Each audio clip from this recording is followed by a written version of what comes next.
Hi everyone, welcome to Lotus for Young Women in Leadership, where we help young women transform into the leaders that they are meant to be through mentoring. My name is Kenia Leon.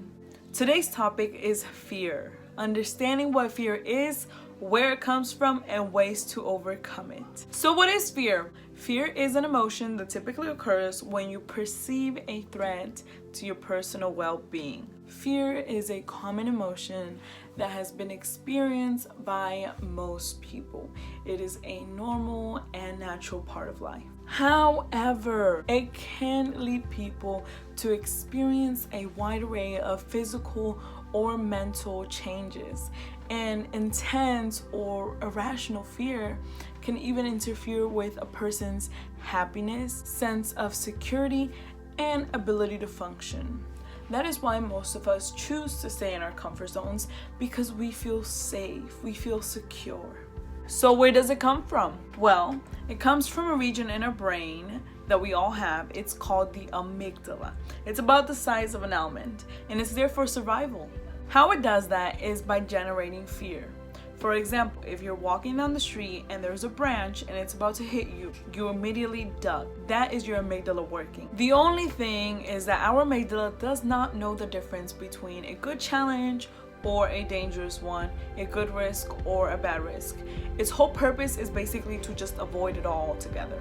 So you see, it keeps us from taking a leap of faith, moving forward, from trying something new, or even from letting go. So my question to you is, what is your fear?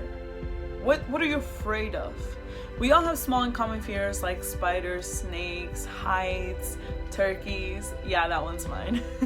Long story. Fear of failure, fear of trying something new, fear of making a mistake. What is your fear? What's holding you back? I know you have a bigger vision for yourself. You want to be able to buy whatever you want. You want to travel the world. You want to accomplish so many things in your life. So tell me, what is holding you back? What are you really afraid of? Are you afraid to take that first step because you're afraid to make mistakes, because you're afraid to fail? Is that it? Let me tell you something.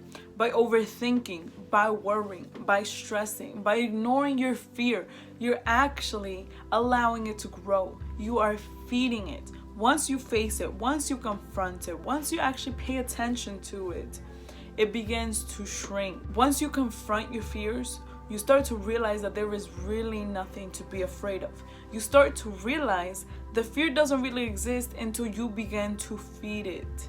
Only then can it grow and even take over your body to the point where you feel paralyzed. So, how do we overcome fear? Well, here's 6 useful tips. Number 1, understand and embrace fear. I know it sounds crazy, I know. But listen, fear exists to keep us safe. It's not good nor bad. It's just more of a tool to help us make the right decisions. Take fear as an instructor to help you to inform your actions, but don't let it control them.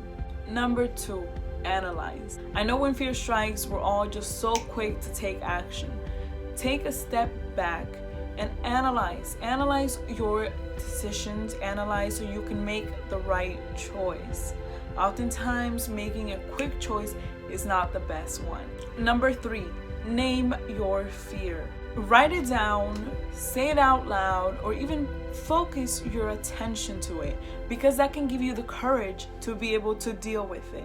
Once you pay more attention to it, once you focus your mind on your fear, it actually shrinks. Number 4, visualize success. This mental mapping helps your body go into the pre-order path. Therefore, you will be able to succeed at whatever it is that you're trying to achieve. Number 5, gain proportion. How bad is really the thing that you're afraid of? Ask yourself, what's really the worst that can happen? Oftentimes, our fear is way worse than reality itself. Number 6, get help. Whatever it is that you're afraid of doing, do you really have to do it alone? Athletes have coaches, students have teachers, and hey, even friends can give us the support that we need to face our fears. Even if they don't fully understand what we're going through, that support always helps us, and it encourages us to face our fear. These are all the tips that I have for you guys. I hope you find them helpful. But before I leave, I want to challenge you to face one of your fears. I want you to write down one of your fears and really analyze it. Why are you afraid of that? Once you're done analyzing it, I want you to face it. Because having these fears, having the fear of failure, having the fear of mistakes, of moving forward, of letting go, is not going to get you where you want to be, nor is it going to get you the things that you want in life. It's not going to help you accomplish anything. It's not going to help you travel. It's not going to do you any good. Matter of fact, it's going to keep you stuck in the same place. And life is just going to keep moving on. Things are going to be moving forward. Time is going to pass by and you're going to stay stuck. Things move on regardless of what you're doing. So take that first step. I'm rooting for you.